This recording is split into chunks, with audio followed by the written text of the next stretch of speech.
6 মাস ধরে দেখছি তুমি কোনো ভালো নিউজ দিতে পারোনি চ্যানেলকে। তোমাকে অনেকবার ওয়ার্নিং দিয়েছি। দিনকে দিন চ্যানেলের টিআরপি কমে যাচ্ছে। না, তোমাকে দেখে মনে হচ্ছে আর কাজে রাখা যাবে না। স্যার প্লিজ প্লিজ একটা বারের মতো ছেড়ে দিন। আমাকে আমাকে একটা চান্স দিন। আমি এইবারে যা হোক করে একটি বড় নিউজ আনবই, যাতে চ্যানেলের টিআরপি অনেক বেড়ে যায়। Sir sir sir please please একটা লাস্ট চান্স দিন, একটি লাস্ট চান্স। ঠিক আছে, 1 মাস, জাস্ট 1 মাস সময় আছে তোমার হাতে।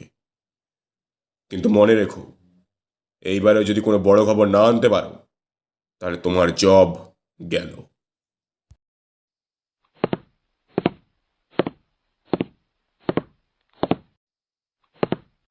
কি এমন করি যাতে আমার জবটা না যায়? কোথায় পাবো এত বড় নিউজ? কিছু তো মাথায়ও আসছে না। নিজের জব কিভাবে বাঁচাবে, এই চিন্তা করতে করতে প্রবীর বাড়ি যাচ্ছিল।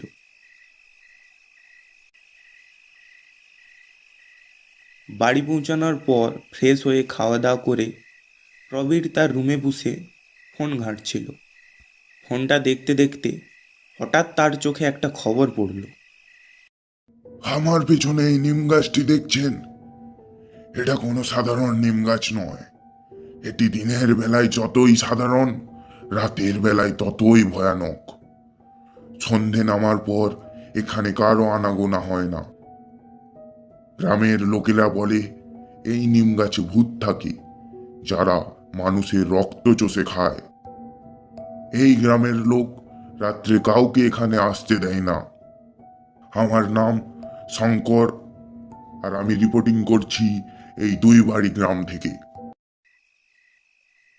পেয়ে গেছি পেয়ে গেছি, আমার জব বাঁচানোর খবর পেয়ে গেছি। রকি, তৈরি হয়ে পড়। কালকে তোর ক্যামেরা নিয়ে সকালে বেরিয়ে যেতে হবে। কিন্তু কোথায়? দূর বাড়ি গ্রামে।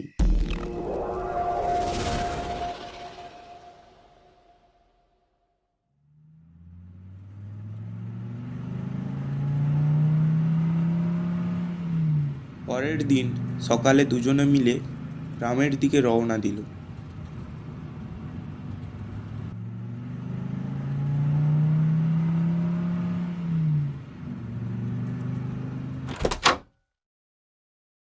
প্রায় 4 ঘন্টা পর ড্রাইভ করার পর শেষ পর্যন্ত তারা তাদের গন্তব্যে পৌঁছালো। সেখানে পৌঁছে তারা গ্রামের প্রধানের সাথে দেখা করলো।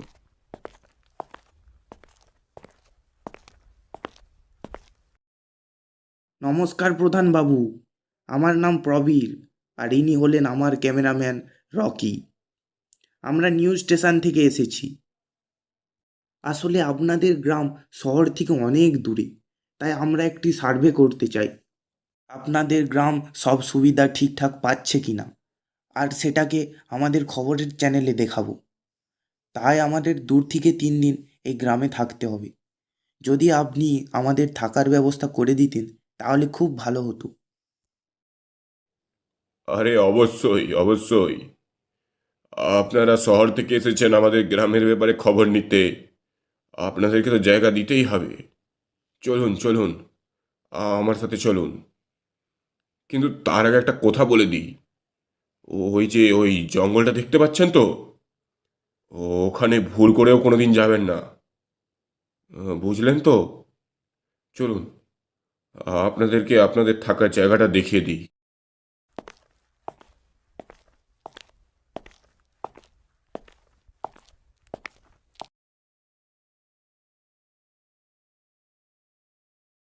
প্রবীরদা, তুমি তো গাড়িতে আস্তে আস্তে বললে আমরা ভূতের ইন্টারভিউ নেব, এখন আবার কোথা ঘোরাচ্ছ কেন?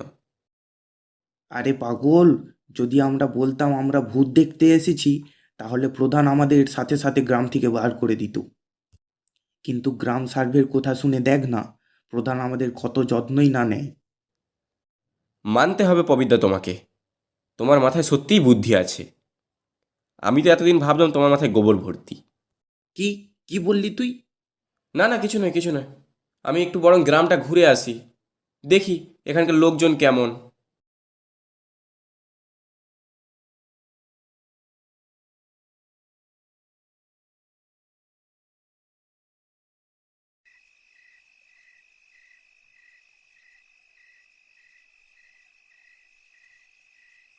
এসব কি পবিত্রা?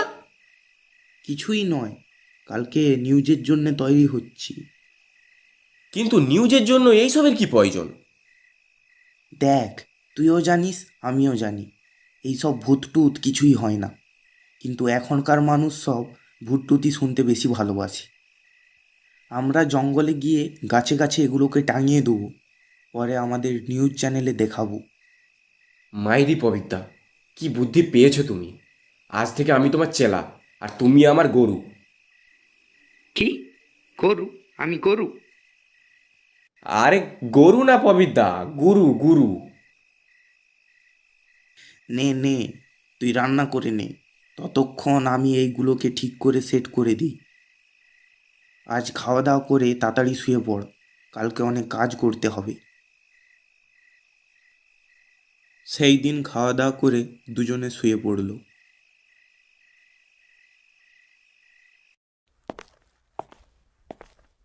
পরের দিন দুজনে গ্রামের লোকেদের চোখ এড়িয়ে বনে প্রবেশ করল।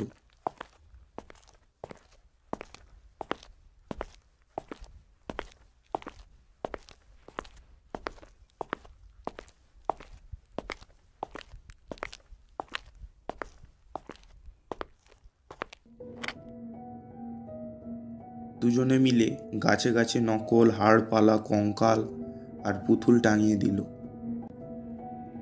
পবিত্রা, এখানে সব কিছু তো সেট হয়ে গেল। এইবারে আজকে রাত্রে খেলা হবে, কি বলো? তোর বুদ্ধি আর গাধার বুদ্ধির মধ্যে কোনো তফাৎ দেখছি না। খেলা আজকের নয়, খেলা কাল রাতে হবে। আজকে তো এখানে সব কিছু সেট হয়ে গেল। এইবারে বাড়ি গিয়ে তুই তোর ক্যামেরাগুলোকে ভালো করে সেট করে নিবি, আর আমি একটু রিহার্সাল করে নেব। তবেই তো ভালো করে কালকে স্টেজে পারফরমেন্স দিতে পারবো। এখন চল বাড়ি যাই, গ্রামের লোকের নজর থেকে বেঁচে আবার বাড়ি ফিরতে হবে তো।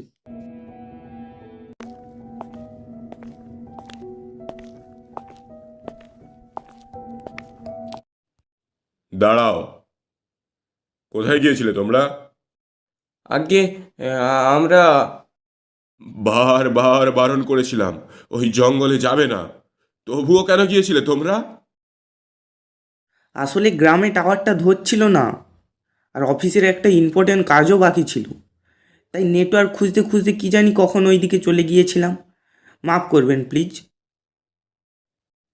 আমি বারবার বলছি, ওই জঙ্গলে যাওয়ার ভুল কখনো করবে না তোমরা, না হলে জীবন থেকে হাত ধুতে হবে তোমাদেরকে।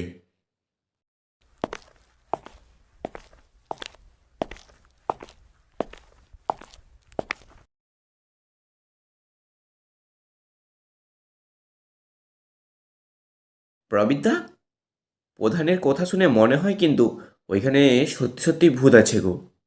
হ্যাঁ গো, নাহলে বারবার বারণ করবে কেন? তুমিই বলো। আরে চুপ কর তো, ওইসব ভূত টুত আবার কী রে?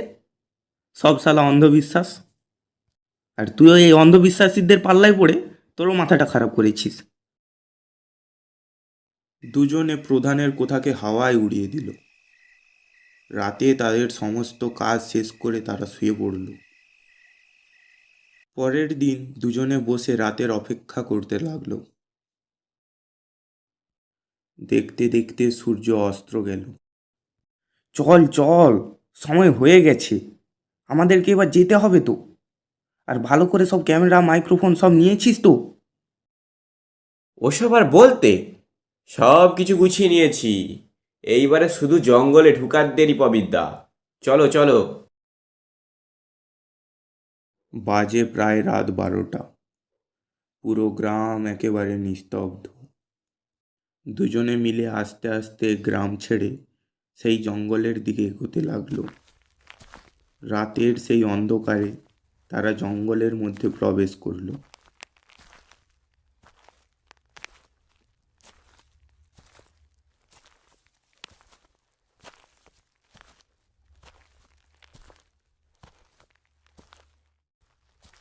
কিছুক্ষণের মধ্যেই দুজনে জঙ্গলের সেই নিম গাছটার কাছে পৌঁছে গেল।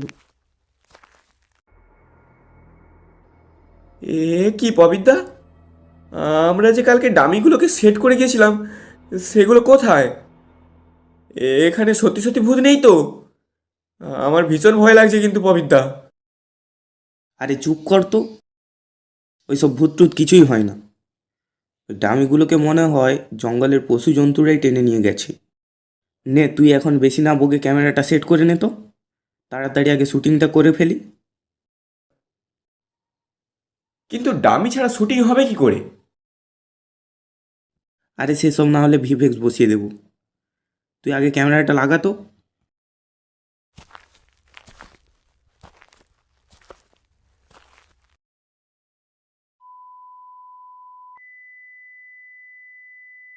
আরে পবিত্রা, ক্যামেরা যে কাজ করছে না।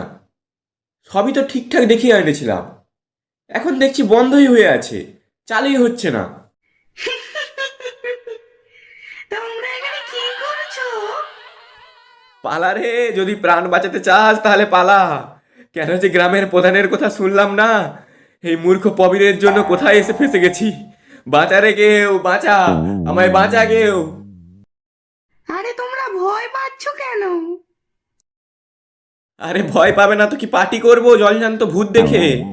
আরে আমি তোমাদের কোনো ক্ষতি করব না। আমি নিজের খেদা মেটানোর জন্য শুধু মরা মানুষই খাই। তোমরা দাঁড়াও। কি কি, শুধু মরা মানুষ খাও? তাহলে তো কোনো ক্ষতি নেই। রকি চল চল, ও আমাদের কোনো ক্ষতি করবে না। এই রে, মালটা নিজেও মরবে আমাকেও মারবে। না মারা অবধি শালা পিছন ছাড়বে না। বিয়েও তো এখনো হয়নি, শেষ পর্যন্ত অবিবাহিত অবস্থাতেই মরতে হবে। কেউ তো কান্নাকাটিও করবে না আমার জন্য। কি অবস্থা! আমি এখানে বহুদিন ধরেই আছি। আমি এখানে মৃত মানুষের মাংস খেয়ে নিজের খেদা মিটোই। কিন্তু এই গ্রামের প্রধান আমার ব্যাপারে জেনে গেছে, তাই এইখানে আর কাউকে আসতে দেয় না। আসলে আমরা তোমার ইন্টারভিউ নিতে এসেছিলাম। তাই যদি তুমি ইন্টারভিউটা দিতে, তাহলে খুব ভালো হতো। এই মরেছে, এ দেখছি এবার ভূতের ইন্টারভিউ নেবে। হ্যাঁ হ্যাঁ, কেন নয়? কিন্তু আমি তো এইখানেই থাকি। এই গাছ ছেড়ে তো আমি নামতে পারি না। আমার ইন্টারভিউ নিতে গেলে তো তোমাদের এখানে আসতে হবে। দেখলিস তো মালটাকে কেমন করে বোতলে আনলাম। হ্যাঁ হ্যাঁ, বোতলে এনেছো, তা একটু পরেই দেখা যাবে কে কাকে বোতলে এনেছে। বেশি ন্যাকামো না করে চুপচাপ গাছে ওঠ। কি? আমাকেও উঠতে হবে?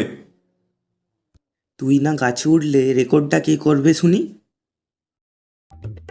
আশেপাশে তো কোনো লোকও নেই, মরার পরে কেউ হরিবলও দিতে পাবে না গো। বরং নিজেই বলে রাখি, যদি কিছু পাপ কমে। হরিবল হরিবল।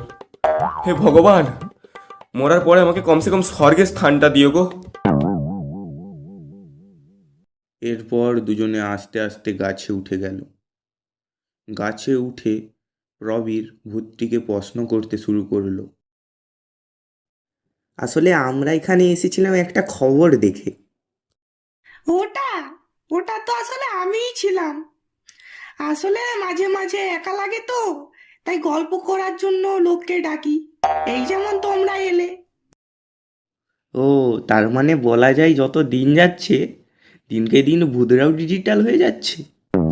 তো আমার প্রথম প্রশ্ন হলো, তুমি যদি শুধু মরা মানুষের মাংস খাও তাহলে এই জঙ্গলে কি খেয়ে বেঁচে থাকো? না না না, সরি সরি, তো ভুলে গেছিলাম, তুমি তো আগেই মরে গেছো। আসলে ভূতের ইন্টারভিউ কোনোদিন নেইনি তো। হেসেলে হেসেলে, বেটা একটু পরে তো তোর মুন্ডুটাই থাকবে না। আমি বলতে চাচ্ছি কি খেয়ে পেট ভরো? কি গাছপালা টালা খাও নাকি? এখনকার ভূতরা কি গাছপালাও খেতে শুরু করে দিয়েছে? দেখো, প্রথমে কেউ এলে আমি তাদের দিকে আগে মারি, তারপর তারা মরে গেলে আমি তার মাংস খেয়ে নেই। এই তো আমার খিদে মিটে গেল। মানে? মানে মানে এই